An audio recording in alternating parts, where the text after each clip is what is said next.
Criterios. Una entrevista de Mix de Medios.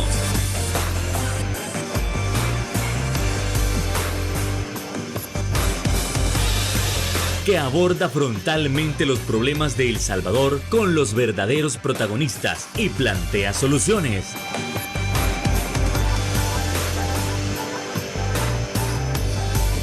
Criterios.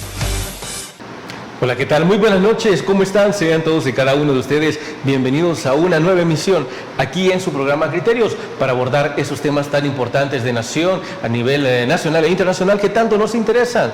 Y es que nosotros debemos evaluar cuál es la perspectiva de las juventudes respecto a todos los temas políticos. Por ejemplo, ¿están de acuerdo con una reforma constitucional? Y en caso de estar de acuerdo, ¿qué es lo que se debe reformar como tal? ¿Están de acuerdo en una reforma al voto en el exterior? ¿Qué es lo que se debe agregar? ¿Cómo lo ven desde las juventudes? Y también, ¿cuál es la perspectiva respecto a la situación de los derechos humanos y la corrupción? Eso y más nosotros lo estaremos analizando con nada más, nada menos que Crisia Marín, quien es analista de juventudes. Crisia, ¿qué tal? Muy buenas noches, encantado de tenerte nuevamente. Muy buenas noches, igualmente encantada de la invitación y pues muy feliz de estar acá nuevamente. Encantado de que tú nos hayas aceptado la invitación y vamos entrando en materia con esto tan importante como lo que sucedió hace algunas semanas, como lo es la elección de la Procuradora para la Defensa de los Derechos Humanos. ¿Y por qué hay que preguntarlo nuevamente? Porque necesitamos entender cómo lo ven las juventudes, necesitamos saber si están de acuerdo con alguien que ha sido señalada por actos de corrupción, como lo fue el nepotismo y el abuso de poder, o si en efecto están de acuerdo con que estas situaciones sean perdonadas. Crisia, por favor. Bien, primero debemos empezar con qué tan capacitada, qué tan capaz es la persona electa. Y si continuamos con el hecho de si es correcto o no perdonarle una falta como es la corrupción, el nepotismo, los abusos de poder, etcétera, está bien que se haga con ella, pero ¿por qué no se hace con los demás? O porque con los demás está mal y con ella está bien. Entonces, la pregunta acá es, no es si se debe perdonar o no se debe perdonar, es si es con ella porque no es con todos, ¿no? Entonces, yo considero de que realmente lo que pesa más es la capacidad, la experiencia y si realmente se redimió, porque si va a seguir en lo mismo, pues entonces hay que quitarla, ¿no? Entonces, considero de que sí se debe evaluar bastante la capacidad y que tanto se ha redimido, por así decirlo, porque siendo contralora desde la sociedad e igualmente la Contraloría dentro del órgano legislativo, etcétera, pienso de que tiene que dar seguimiento a esto. Bueno, si la persona sigue en las mismas en las que estaba hace años, pues entonces hay que quitarla, hay que reemplazarla, porque eso es al final lo que cuenta. Claro. La capacidad y que sigue el camino correcto. Y si se le dio el paso a ella, pues se le puede dar el paso a otra persona, siempre y cuando haya rectificado sus errores. Porque considero de que todos merecemos una segunda oportunidad. Desde luego. Ahora, un segundo punto en este aspecto es que la Procuradora desde hace años le habían señalado sobre por qué no se pronunciaba sobre los asesinatos hacia personas de la comunidad LGTB, hace algunos años cuando ella por primera vez fue Procuradora. Entonces lo que se menciona es que ella no decía nada y siempre guardaba silencio debido a sus creencias religiosas.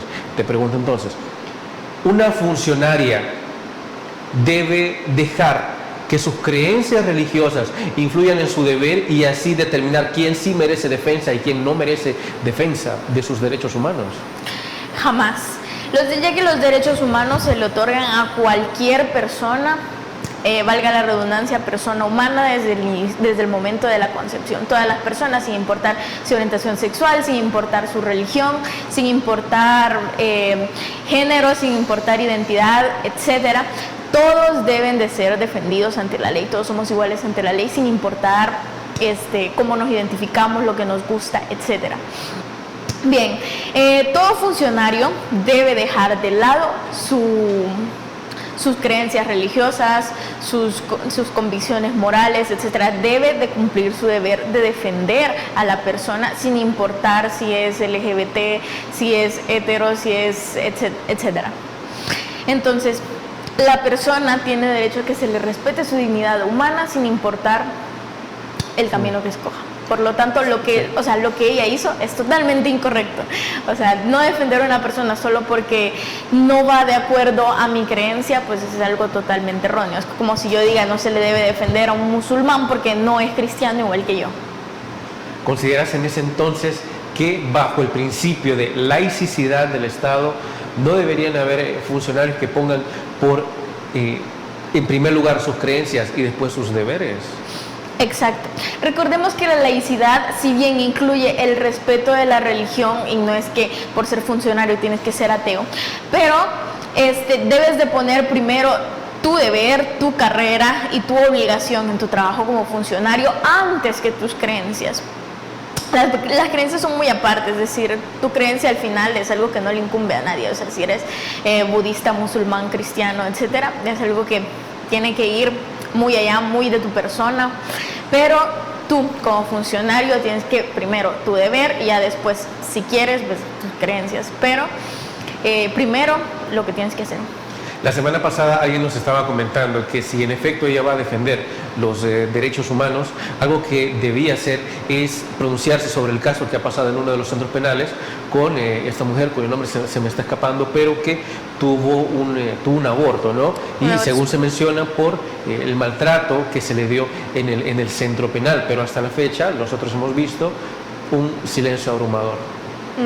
¿Cuál es el criterio al respecto? Porque entendemos que ella también por sus creencias también está en contra de toda cuestión que tenga que ver con el aborto. Sí. Pues la verdad es que ahí yo considero que ella está en una encrucijada bastante interesante, porque no se puede pronunciar, porque si se pronuncia entonces va en contra del gobierno y del régimen, y entonces las personas que simpatizan con esto van a empezar a atacarla, de que está defendiendo pandilleros, de que ella realmente no es procuradora, porque entonces defiende a los criminales, pero entonces si sigue quedándose callada, entonces la otra parte de la población dice, no, es que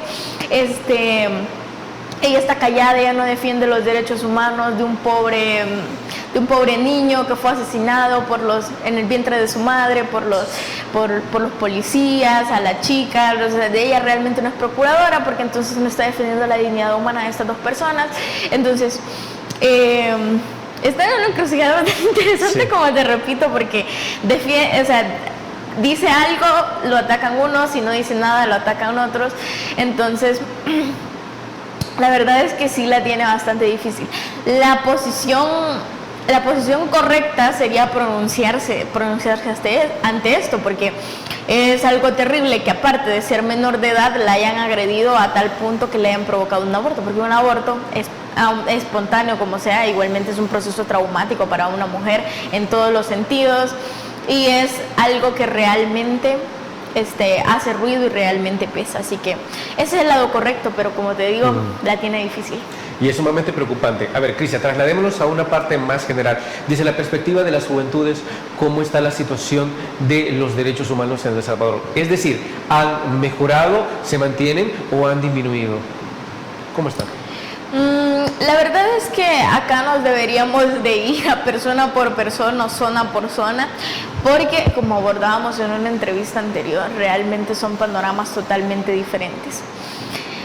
Por un lado, hay muchas personas que sienten el alivio de que gracias al régimen de excepción ya pueden andar más libres, ya no les cobran renta, etcétera. Sí. Pero por otro lado, hay jóvenes que simplemente por el hecho de tener un tatuaje artístico o vestirse de cierta forma, son atacados por la policía. Entonces podemos ver cómo de repente son coartados los derechos humanos de libertad de expresión, cómo de repente son coartados los derechos humanos de libertad de tránsito, porque hay personas que no pueden pasar por un lugar porque están los soldados y saben que por su vestimenta o por ser joven o por ser de determinado color de piel lo van a atacar.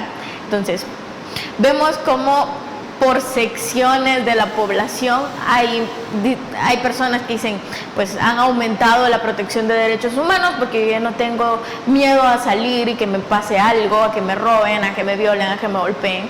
pero por otro lado hay cierto sector de la población un poco más marginal, un poco más vulnerable, que dice que yo sí tengo miedo de salir porque los soldados me van a llevar injustamente, o si no me llevan al menos me van a golpear porque me van a confundir con un pandillero, solamente por mi pinta, por la forma en la que yo me he visto, la forma en la que yo hablo, etcétera. Sí, desde luego.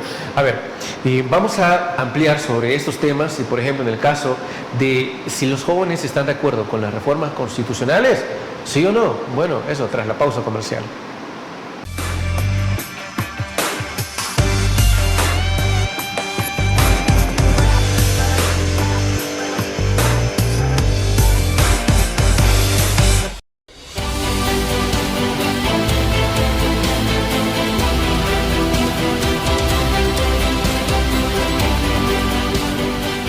Nuestro compromiso, nuestra pasión, son algunas de las cosas que nos caracterizan como salvadoreños.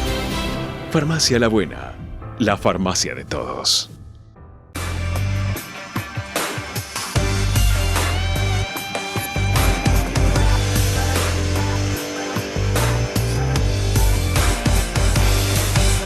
Muchísimas gracias por continuar con nosotros, y tal como cerramos el primer bloque, nosotros queremos saber desde la perspectiva de las juventudes si están de acuerdo o no en modificar la Constitución de 1983, y en todo caso, si se debe modificar, ¿qué es lo que se debe cambiar?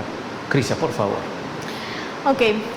En cuanto a reformas constitucionales sobre la reelección, todo ese tipo de hecho muchas personas tramo. dicen como que le tienen miedo a una reforma constitucional porque se están centrando solo en la reelección. ¿Es que solo la reelección es lo único que importa para reformar una constitución? No, para nada. De hecho, casi cualquier persona estudiosa de la ley sabe que es urgente cambiar la Constitución de 1983. ¿Por qué? Porque se está quedando obsoleta. Realmente la Constitución de 1983 no permite la protección o el avance en ciertos derechos, como de repente derechos de protección hacia la comunidad LGBT, ya que muchas personas dicen, ¿y por qué no se hace tal cosa para la comunidad LGBT? Pero es que la Constitución no lo permite muchas veces. Hay muchas cosas que la Constitución no permite, como por ejemplo lo que dice el aborto terapéutico, la despenalización de ciertas causales del aborto.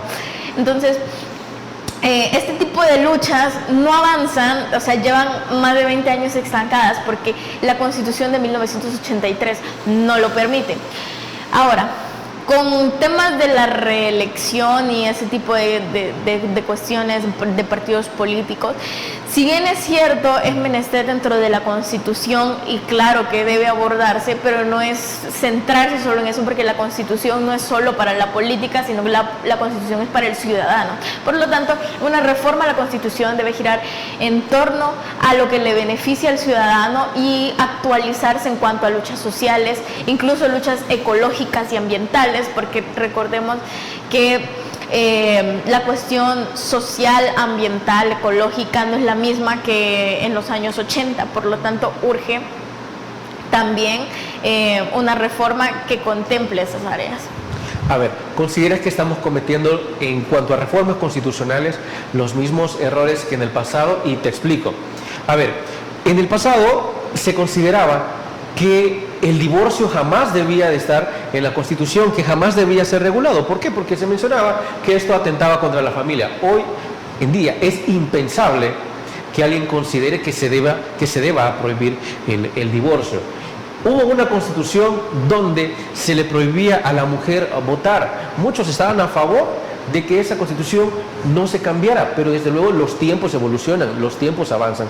Entonces te pregunto, ¿estamos cometiendo esos mismos errores que las constituciones del pasado? Y por eso hay más gente conservadora que dice, no, mire, esta Constitución se debe quedar tal cual como está. Exactamente, vaya, el principal problema es que la sociedad salvadoreña hipócritamente dice ser conservadora, porque seamos sinceros, acá muy poquísimas personas son fieles a su conservadurismo, el conservadurismo que pregonan. Bien,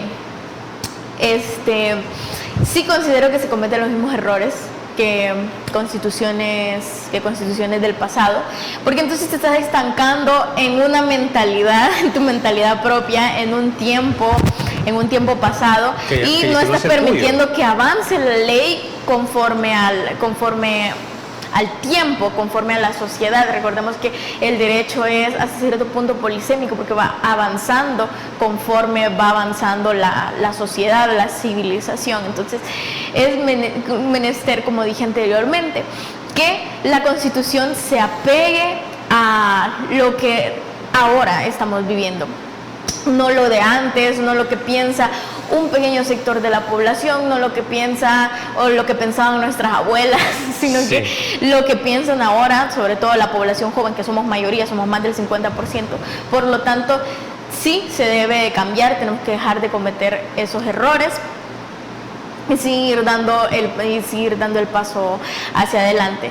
Bueno, de repente una persona dice, yo soy conservadora, yo nunca abortaría, yo nunca me divorciaría, yo nunca me fijaría en alguien de mi mismo sexo. Bueno, pues eso es usted.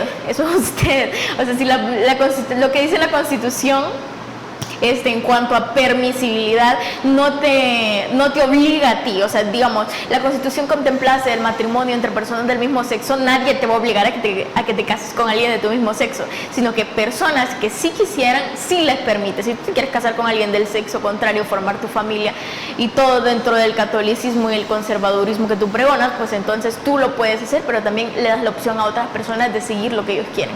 Cuando tenemos una Constitución muy opresiva o muy conservadora, muy así, entonces sí estás viviendo como quieres desde tu conservadurismo, pero le estás coartando la oportunidad a otras personas que quieren otras opciones. Por lo tanto, es bastante difícil, es bastante negativo que se ate a un año del pasado con otra mentalidad, cuando ya la civilización es diferente.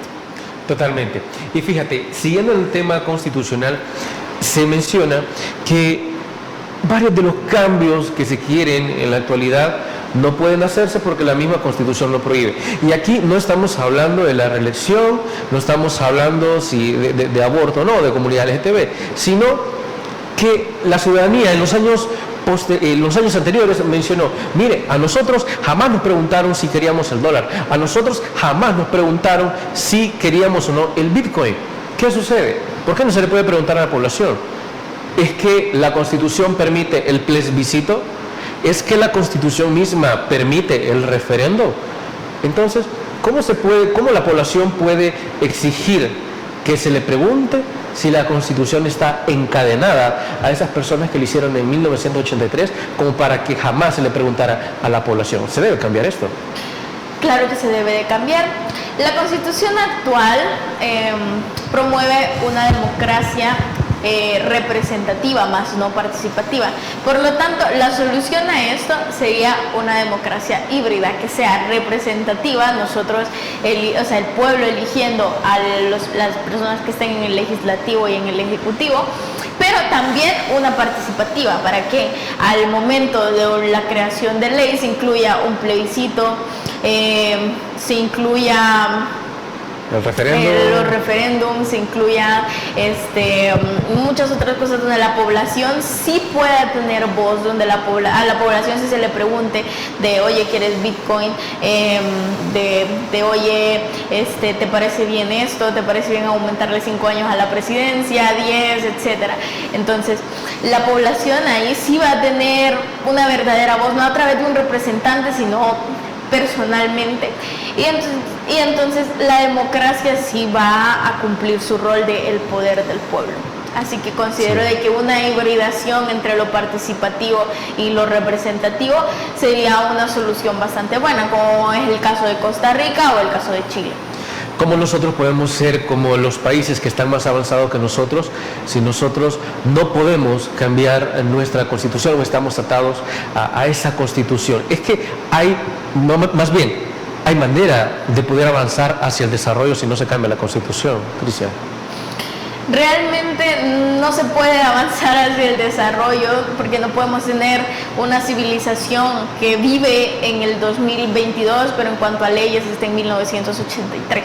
Entonces, no podemos vivir 2 años simultáneamente porque definitivamente la sociedad de 2022 no es la misma que la del 83. Sí. La sociedad actual no es la misma que los tiempos de la guerra. Los tiempos de la guerra trajo nuevas cuestiones, la tecnología, la tecnocracia y todos los avances que tenemos en todos los sentidos, la globalización, la mundialización, etcétera, nos trae nuevos retos, nos trae nuevas oportunidades, cosas que no podemos abordar de lleno porque una constitución nos ata. Por ejemplo, las nuevas formas de hacer política, muchas cosas o muchos delitos cibernéticos que no están contemplados no solo en la Constitución, sino que en las leyes secundarias. Entonces, tenemos bastante problema porque por pirámide de Kelsen hay leyes secundarias que no se pueden modificar o no se pueden adoptar porque tenemos la Constitución que prima. Entonces, esa Constitución ata a otras leyes. Entonces,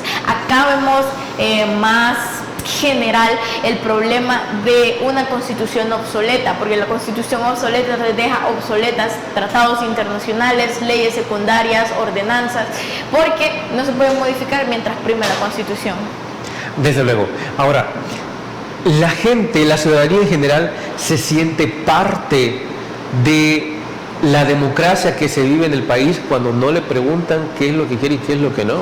¿Se sienten parte de nuestro sistema democrático?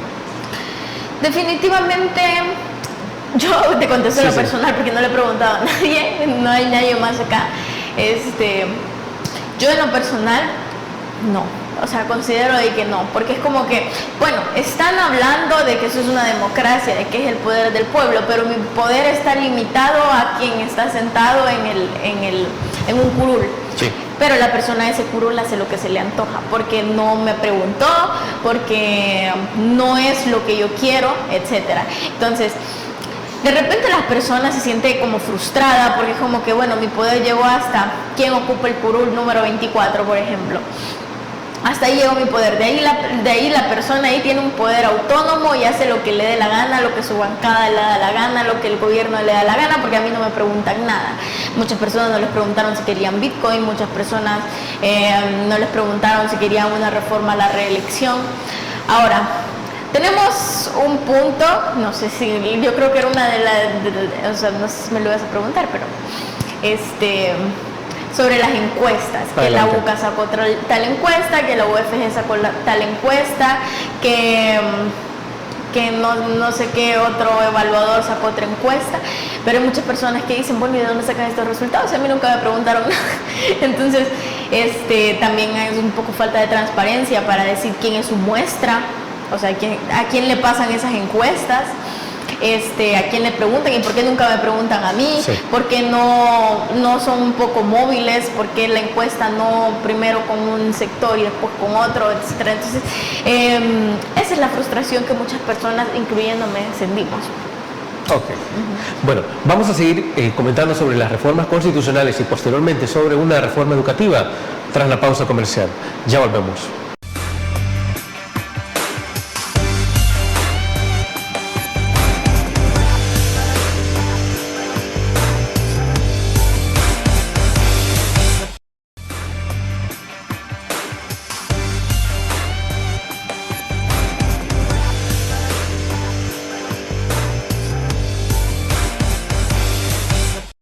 Conocer las perspectivas de las juventudes respecto a las reformas constitucionales, a una posible reforma educativa, son necesarias debido a que la juventud, como mucho se dice, no es el futuro, sino el presente de nuestro país. Entonces, en ese sentido, cabe mencionar ese tema tan polémico como lo ha sido la reelección. Independientemente de que lo consideren constitucional o inconstitucional, es necesario para una buena democracia. Crisia, por favor. Pues, independientemente si hay reelección o no hay reelección, simplemente el hecho de una reelección no es en sí un atentado contra la democracia. Porque si bien es cierto, Nayib Bukele puede volver a ser candidato al final quien va a decidir es el pueblo. O sea, si el pueblo lo vuelve a poner en esa silla, pues es la decisión del pueblo. No es que el señor está diciendo voy a volver a ser presidente, dice voy a volver a ser candidato, si me eligen bueno y si no pues también. El pueblo ahorita tiene todo el poder y tiene toda la autorización de elegir a otra persona. Puede elegir a alguien de Arena, del FMLN, de cualquier partido nuevo, de Vamos, etcétera. El pueblo al final es el que tiene la última palabra. Por lo tanto, en sí, una reforma para permitir una reelección un periodo más no es un atentado contra la democracia, porque como dije, usted puede votar por quien usted quiera. Sí. Así que no hay ningún problema. Además vemos casos como por ejemplo Estados Unidos. Estados Unidos permite que el presidente se reelija un periodo más. Por lo tanto, no hay ningún tipo de problema. Puede venir alguien y decir, pero es que Estados Unidos no tiene los problemas de dictadura que nosotros tuvimos en los años 70, 80. Pero estamos hablando únicamente de un periodo que va a ser controlado por otros órganos del aparataje gubernamental, por la misma población, por entidades externas, etcétera. Por lo tanto, el peligro de una dictadura como las de hace años no es latente. Realmente no es posible, no es viable, no es plausible, porque como dije anteriormente, al final la población es la que elige. Si usted quiere elegir al presidente Nayib Bukele como presidente nuevamente, pues es muy su decisión, es muy decisión de la mayoría, pero como digo, el pueblo tiene la facultad de elegir a cualquier otra persona que esté dentro de los candidatos. Se debe permitir la reelección consecutiva, pero prohibir la reelección indefinida, entiéndase que no es lo mismo. Exactamente. Las personas a veces están un poco confundidas porque piensan de que esto es que él va a ser nuestro presidente hasta la muerte, etcétera. Sí, bueno. Pero no, o sea, es una reelección consecutiva, es decir, acaba este periodo, puede iniciar, que si el pueblo lo quiere, puede iniciar uno inmediatamente, hasta ahí, 10 años máximo, pero no indefinida. Indefinido es que puede gobernar muchos años, pero no es lo que esta reforma tiene, no es lo que esto permite únicamente la reelección en un periodo consecutivo, un periodo inmediato. Ok, vamos a dejar hasta ahí el tema de la reelección y vamos con la siguiente reforma, que es hacia la educación. En ese sentido, en ese ámbito, era necesario lo que se está proponiendo, como es la reforma Mi Nueva Escuela, donde se toca tecnología, infraestructura, primera infancia, la reforma curricular. ¿Consideras que era sumamente necesaria? Totalmente necesario, muy, muy necesario.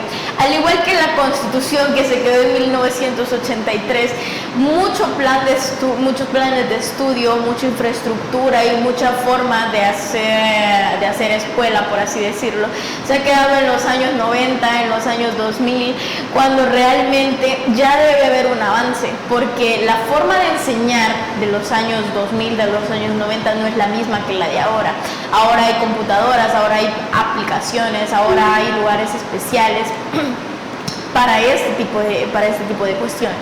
Entonces, es necesario que se incluya dentro de la currícula tecnología, educación financiera, emprendedurismo y ese tipo de cosas. ¿Por qué? Porque el mercado laboral ya no es el mismo. El mercado laboral tiene ahora la innovación de la opción del emprendedurismo. A veces resulta mejor ser emprendedor que trabajar para una empresa. Entonces, la educación financiera, porque el salvadoreño se caracteriza por no saber ahorrar o por no saber administrar. Por lo tanto, considero que la educación financiera es muy, muy importante. Tecnología es muy importante porque no solo se trata de saber entrar a Instagram, de saber hacer TikToks, ¿no? Entonces es necesario manejar Excel, manejar Word, manejar PowerPoint, manejar Publisher, otro tipo de cosas, porque ahora los trabajos son más digitales que otra cosa. Ahora las empresas se mueven a través de los medios sociales. Ahora la tecnología es algo bastante, más que todo un menester para el ser humano, por lo tanto sí es bastante importante este tipo de cosas, romper tabúes, porque yo recuerdo, yo me gradué del colegio en el 2017, yo recuerdo de que sí existía educación sexual, lo básico, pero no pasábamos de lo básico. Considero de que también se debe ir un poco más allá. Se debe abordar otro tipo de temas, no solamente que el niño memorice en qué año se conquistó América, porque al final eso, si bien es cierto, cultura general es hasta cierto punto necesario, también es necesario que aprenda cómo se compra una casa, también es necesario que aprenda cómo se interpone una denuncia, una demanda, cómo se defiende, cómo se contrata un abogado, cómo se hipoteca una casa, cómo se hacen los trámites del banco, cómo se ahorra. Muchas cosas que deberían de ser incluidas dentro de la currícula, no necesariamente como materia, pero sí dentro de un temario, que la educación para la vida sea realmente una educación para la vida. Ok, fíjate, ese punto que tú tocas de la reforma curricular, sí, que es un punto dentro de los 6 elementos que contiene mi nueva escuela. A varias personas me he preguntado, mire, en la reforma curricular, ¿qué es lo que se debe agregar? ¿Qué es lo que se debe mantener? ¿Y qué es lo que se debe quitar? Hasta el momento ninguno me ha respondido tal cual o puntualmente. Tú mencionas educación financiera, debe ir ahí. Emprendedurismo debe ir ahí. Son puntos sumamente válidos porque se espera que eso sea lo nuevo, que eso sea lo innovador. Ahora, ¿qué es lo que se debe quitar también? ¿Qué es lo que ya no debe ir en nuestra currícula y que tanto daño le ha hecho a nuestra juventud? Diría que no es daño, pero... ¿O hay conocimientos obsoletos que ya no nos sirven? Vaya, muchas cuestiones obsoletas de quitar como materia. Así no sabría responderte, pero sí podría decirte muchos temas que de repente, que por ejemplo en el lenguaje que te dicen, vaya, apréndete los morfemas, los no sé qué, sí. La clasificación de los textos, que te aprendas de memoria en qué año fue la colonización, que te aprendas de memoria los nombres de los conquistadores, sí, los nombres de los países, que te aprendas de memoria tal texto. Considero de que no es quitar temas, sino quitar metodología. O sea, ya no, que no sea memorizarte un texto, que no sea tu tarea es traspasar este texto del libro al cuaderno. O sea, realmente la educación no es sobre lo que se memoriza, sino que lo que realmente se aprende. A mí no me sirve de nada mandar a un niño a aprenderse toda la historia de la colonización o toda la historia del Renacimiento con fechas, con nombres, si al final es algo que no le va a aportar mayor cosa a su vida. Cultura general, pues sí, pero dejamos desprovisto temas como el saber ahorrar, como saber administrar el dinero, como saber hacer trámites. Entonces considero de que la escuela debe educar para la vida. Sí te debe aportar la cultura general, pero tiene definitivamente que cambiar la metodología. La metodología hace muchísimo daño al niño, hace muchísimo daño al joven, porque tenemos esa mecánica de solo de memorizar, pero de memorizar realmente no le da nada a la persona como tal. Cristian, entiendo que tú también eres experta en el ámbito del debate. Entonces, la práctica misma de debe estar incluida en la malla curricular. Definitivamente. De hecho, hace tiempo estaba hablando con una persona sobre la inclusión del debate. De hecho, estaba viendo que en mi carrera, yo estudio Relaciones Internacionales, yo estoy próxima a graduarme, pero mi pensum es el del año 2014. Estaba viendo que el pensum 2019 sí incluye la materia de debate. Pero es interesante porque el debate solo se incluye para relaciones internacionales o para ciencias jurídicas, cuando debe de ir para muchas otras carreras. Porque al final el debate no es simplemente pelearse o simplemente hablar del ámbito político, sino que el debate alcanza muchas otras áreas. De hecho, da un poco de risa el ejemplo, pero el ponerse a hablar qué película, por ejemplo, qué película de Marvel es mejor, sí, claro. O ponerse a hablar qué tipo de vestimenta es mejor, qué serie es mejor, ya es un tipo de debate porque estás argumentando. El hecho de decirle a tu mamá por qué no quieres hacer tal cosa ya es debatir, porque ya es argumentar, ya te está dando su postura, tú estás dando tu postura. El hecho de renegar o reclamarle a un político qué es lo que no te gusta de su función, ya es debate. Porque y tienes que saber cómo hacerlo también, ¿no? Exactamente. O sea, porque debatir no es simplemente ponerse a pelear, a gritar y quererse agarrar a golpes. Debatir es saber dar argumentos, saber dar mecanismos, saber dar pautas que hacen plausible, viable y justificable tu postura, porque no puedes debatir sin saber justificar y sin saber mecanizar lo que tú estás diciendo, sin saber demostrar por qué lo que tú dices se cumple o por qué no se cumple. Entonces, es bastante importante que una persona sepa hacer estas cosas, sepa defenderse, porque al final el debate te da una herramienta para defenderte. Sí. Alguien te quiere violentar, alguien quiere violentar alguno de tus derechos. Tú tienes esa herramienta poderosa de conocer tus derechos y de saber defenderlos dentro de una postura del debate. Por lo tanto, es bastante importante, interesante y hasta cierto punto sí. También menester incluirlo dentro de la malla curricular de un colegio. Desde luego, y vamos a seguir ampliando sobre esto tras nuestra siguiente pausa comercial. Ya volvemos.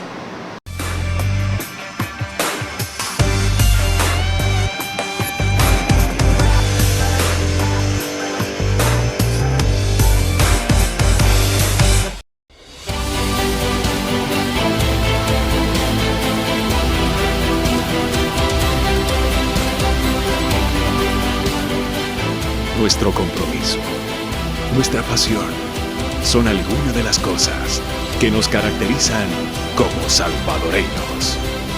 Farmacia La Buena, la farmacia de todos.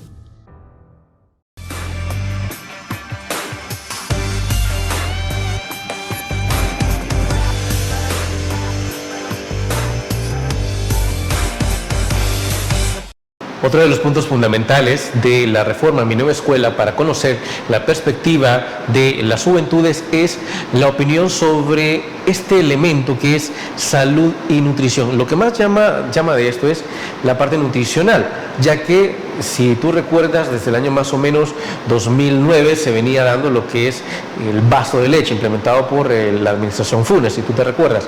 Entendemos que eso fue un avance, pero que no fue suficiente. Es decir, también necesitamos enseñarle a nuestros niños y niñas, a nuestros jóvenes, también cómo clasificar los alimentos y de qué manera también alimentarse. ¿Esto es un acierto de la reforma? Sinceramente me parece un acierto, pero también es un poco debatible. ¿Por qué? Porque, es un acierto porque claro que le tienen que enseñar a un niño qué es lo que es bueno comer. Es bueno comer frutas, es bueno comer verduras, y no es tan bueno que te comas 3 panes dulces o 2 cuaras de pan todos los días, ¿no? Eso es positivo, pero es debatible porque yo puedo decirle a un niño, mira, tu comida balanceada es una porción de ensalada, una porción de arroz, una porción de carne, una tortilla y un vaso con agua. Pero si la persona no tiene que comer, o sea, porque ese es otro punto. Hablamos de nutrición, pero dejamos desprovista a esas personas que solo tienen un huevito picado, una porción de frijoles para todo el día, media tortilla para todo el día. Gente que ha sobrevivido comiendo tortilla con sal y agua durante el día. Sí, es que la desnutrición, la obesidad es un problema, pero es para un sector de la población, pero otro sector de la población bastante grande no se puede alimentar correctamente porque no cuenta con los recursos económicos, con la capacidad adquisitiva para comprar una canasta básica equilibrada y decente. Recordemos que todo ha subido, o sea, una libra de carne antes te costaba que $3 la más barata y hoy la más barata te cuesta $5. Entonces, es bastante difícil abordar temas de nutrición teniendo en cuenta el alza de precios, teniendo en cuenta que no todas las personas tienen para comprar. Muchas personas que dicen, ¿cómo voy a hacer dieta si como lo que hay? Entonces es lo más común. Mi mamá trabaja en el rubro de salud, entonces es lo más común. Muchas personas le dicen, ¿y cómo voy a hacer dieta? ¿Cómo voy a comprar Special K? ¿Cómo voy a hacer ensalada y dieta keto si apenas tengo para comprar frijoles? Entonces es bastante debatible desde ese punto. Pero si me estás hablando si es importante, pues claro que es importante. Y considero de que la materia nutrición o educación física debe de ir más allá de poner a los niños a dar 20 vueltas a la cancha y enseñar la historia del básquetbol, porque es lo que sucede. Es lo que sucede. Es como que educación física, todos los años, la historia del básquetbol, la historia del fútbol y dar 20 vueltas a la cancha. Entonces, la educación física debe de incluir nutrición para las personas que, para la mayoría de personas, la nutrición, cómo cuidar el cuerpo, no solamente con ejercicios, sino que los ejercicios de acuerdo a la persona, los planes alimenticios. Enseñar que cada cuerpo es diferente, ¿no? Exactamente, cada cuerpo es diferente. Aunque todos hiciéramos la misma dieta, hiciéramos los mismos ejercicios y todos siguiéramos teniendo un físico totalmente diferente. Hay muchas personas que, aunque hacen ejercicio y hacen dieta, siguen gorditos. O hay personas que, aunque no hacen ejercicio y comen hamburguesas, siguen igual de delgados. Así que depende muchísimo de eso. Y pues, en conclusión, sí es importante, sí se debe modificar el temario de la materia de educación física, pero también incluir a las personas que de repente tienen limitaciones en cuanto al ámbito de la alimentación. Me encantó eso que acabas de mencionar, de que si bien podemos enseñar sobre nutrición, pero hay que ser considerados en los recursos que tienen o no tienen las distintas familias, ¿no? A ver, este elemento se llama salud y nutrición, y quiero hacer énfasis en la parte de salud. ¿Y cómo se conecta con la nutrición? Nosotros sabemos que hay serios problemas de salud mental que hay que ponerle muchísima atención. La bulimia es un problema, la anorexia también es un problema, que tiene que estar conectado también con la salud mental, en cómo percibimos también los diferentes cuerpos. Entonces, este tipo de temáticas se debe abordar también en salud, y específicamente se debe hacer énfasis en la salud mental, como materia al menos. Definitivamente se debe incluir la salud mental dentro del temario. Hay colegios, hay instituciones que sí tienen parte de salud mental con atención psicológica.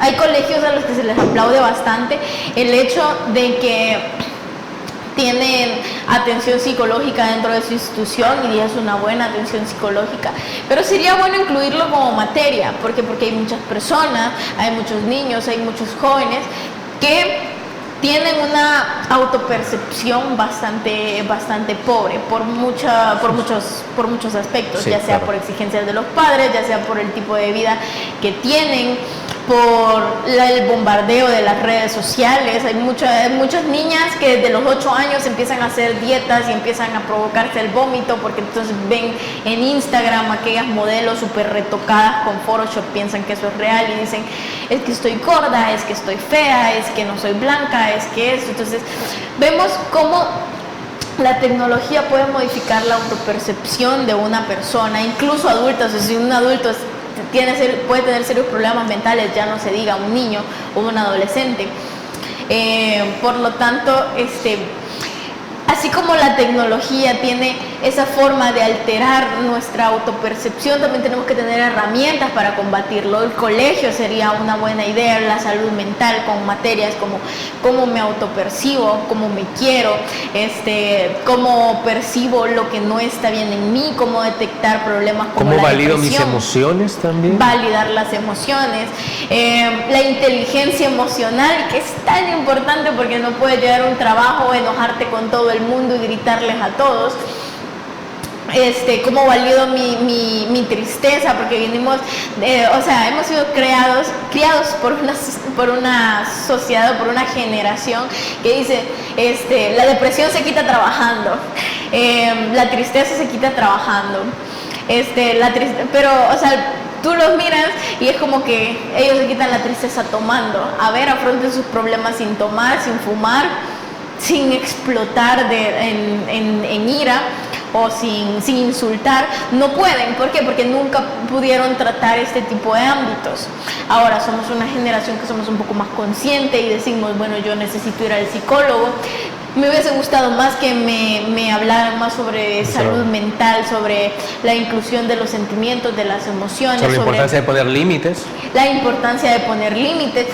Nosotros nos evitáramos una cantidad enorme de abusos, no solamente abusos sexuales, abusos psicológicos, relaciones tóxicas. Sí, a muchos les hubieran enseñado desde la adolescencia a poner límites y a respetarlos sobre todo.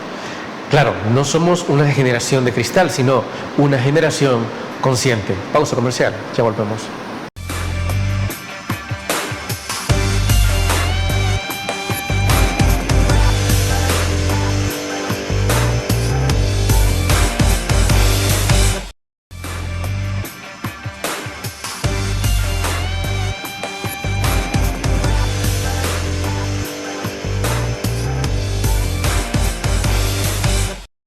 A fin de cuentas, ¿cuál es la importancia de la salud mental para nuestros niños y niñas y su importancia en esta reforma educativa que desde luego esperamos que incluya ese punto tan importante? Crisia.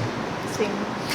Pues también considero que es bastante importante la salud mental en la formación, porque si no cuidas la salud mental de un niño, pues entonces estás criando a un loco. O sea, estás criando o estás formando a un adulto que posteriormente puede tener serios problemas. Se ha demostrado científicamente que cuando tú no sabes criar a un niño encaminando bien su psicología, puedes crear a una persona que puede terminar con psicopatía, con sociopatía, con rasgos criminales. Al final, un niño malcriado en el ámbito psicológico puede terminar haciéndole daño a la sociedad, puede terminar siendo un criminal que va a dañar a otra cosa. O sin sobreimpactar en el caso, una persona que no sabe modular sus emociones. Una persona que no sabe modular sus emociones va a tener un fracaso en su vida amorosa, en su vida laboral, va a criar una familia igual con fracasos emocionales. Las heridas que no ha sanado de su infancia se las va a desquitar con otros, se las va a desquitar con sus hijos, con sus compañeros. Con sus hijos. Entonces, nuevamente con lo que dijiste de que no somos la generación de cristal, sino una generación consciente, va esto, porque somos una generación que rompe patrones. Somos esa generación que ya no educamos desde la homofobia y el machismo, desde el racismo, porque supuestamente eso te hace fuerte. Entonces, si te hacen bullying te tenés que aguantar, porque si no, no sos hombre. Entonces, somos una generación que va rompiendo con esos patrones y va cuidando un poco más la salud mental. Y es algo que vamos a ver a futuro, porque después de ser una generación que cuida la salud mental, va a tener sus propios hijos o va a ver crecer una sociedad que también va a ser aún más consciente de lo que somos nosotros, y así es como se va construyendo un mundo mejor. O sea, un mundo que va a tener una fortaleza mental desde la salud y no desde desde el resentimiento, desde el dolor, desde el trauma, desde encementar o enraizar ese odio o eso que trae, como por ejemplo las generaciones anteriores. Bueno, mi papá me criaba a palos, me quebraba los palos de escoba me hincaba en maicillo, me hincaba en el sol. Me hincaba en el sol, me ponía en maicillo, todas esas botaba claro.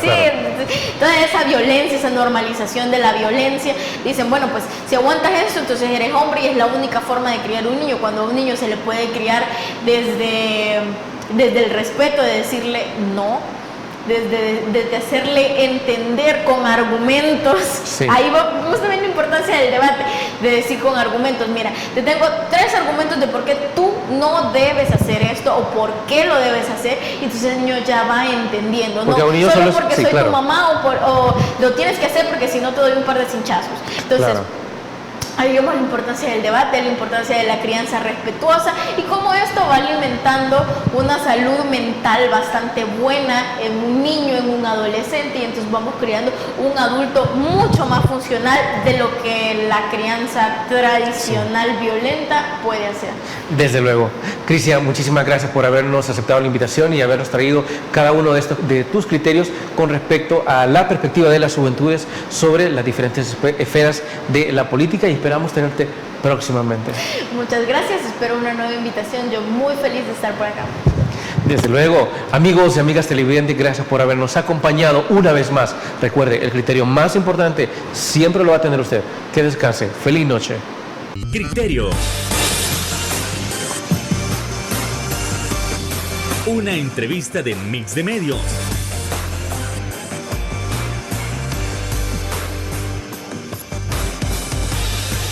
Que aborda frontalmente los problemas de El Salvador con los verdaderos protagonistas y plantea soluciones.